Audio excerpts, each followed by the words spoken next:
G-O-O-D-R-I-C-H. United States Army Reserve. No, That's California Army National Guard. Army National Guard. Army Okay. Reserve is not involved in this operation at this point. All right.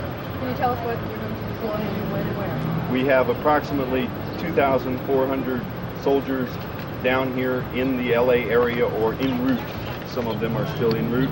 We are staging them. They are checking their equipment. They're going through refresher training on how to deal with civil disorder, civil disturbance, and we are in the process of working with local law enforcement in terms of what missions they want us to accomplish.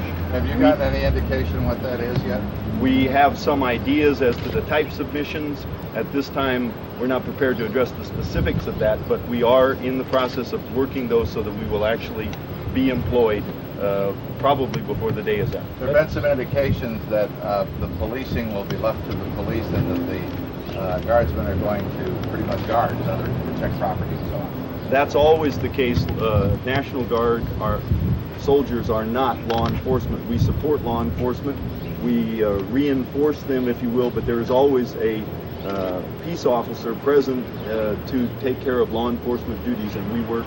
If you are attacked. The rules of engagement, that's what we call that sort of thing, are established, and they will be disseminated. All the soldiers are being refreshed and thoroughly gone over what those are, and for right now we're not prepared to address the specifics of those, but we are. That is obviously a consideration for us. Do they have standard issue weapons? We will have, our soldiers will be, at this point the plan is to carry the weapons. That's still subject to being determined based on what the missions are. There may be some situations where that isn't required. What variety of weapons? The standard Army weapons. We have, the only weapons we'll be carrying at this juncture are personal weapons, that is the M16 or a sidearm pistol, if that's whatever the soldier is authorized by his normal assignment. Do you know what time you're going to be deployed yet? We don't know what time, and as of now, no troops are out there in this capacity. How many are at the Los Alamitos base now and elsewhere? There are many here. I don't have a specific number as to how many are here. This is just one of many sites. This is not necessarily the largest site of gathering of our people. It's a large full-time activity on a day-to-day basis, so it has it gives the perception of being that, but right now it is not even the largest site in terms of number. Are people being gathered in other counties in addition to Orange County? People are being gathered throughout Southern California.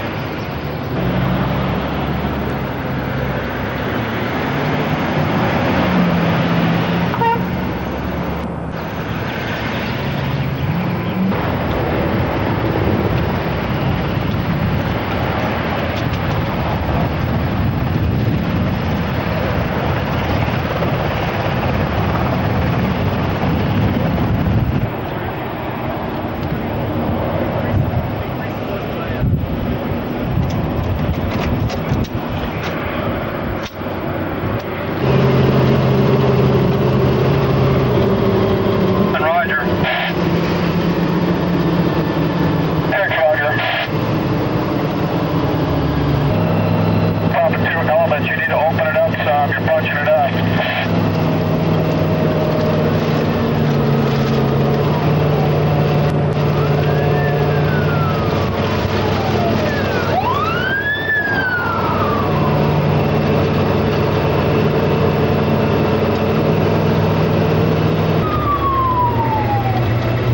There's only 2 platoons.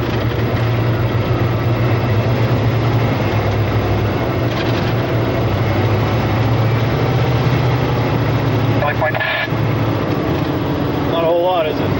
Nope.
Oh, well, it's only 10 or 51, but they're here.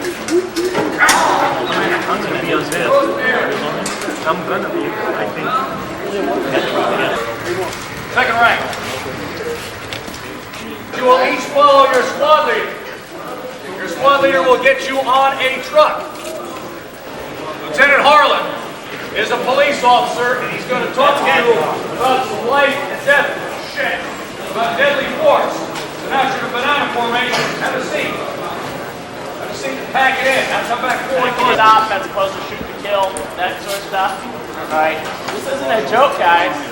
Alright, don't give me, yeah, well, I'm going to shoot him in the head anyway. Alright, I mean, this is stuff that you can go and be in jail for the rest of your life. This is stuff that can get National Guard disbanded in a heartbeat.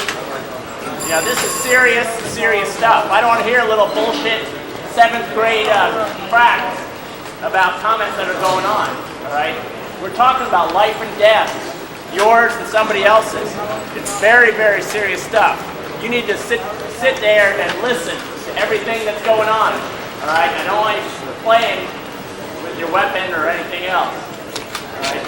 Sit there and listen. It's very important. Okay, as I was saying, my name is Lieutenant Harlan, and I'm the Acting Battalion Intelligence Officer, and what I'm going to be talking to you guys about is the application of force. Our job, or our mission, when we go to Los Angeles, we're not going to go there as police officers. Our job is to supplement the police officers there. And what that means is we're extra hands. We're there to help them. They're not there to help us, we're there to help them. You guys understand that? Yes, sir. Good job. All right. Bottom line, if you don't remember anything else, bottom line is the amount of force that you use is going to be the minimal amount of force. When we get there, the ultimate situation, and we may not get that far, but the ultimate situation is you may be locked and loaded, and you may have to shoot somebody. Bottom line. And I'm going to go over the rules on which you can and can't use deadly force.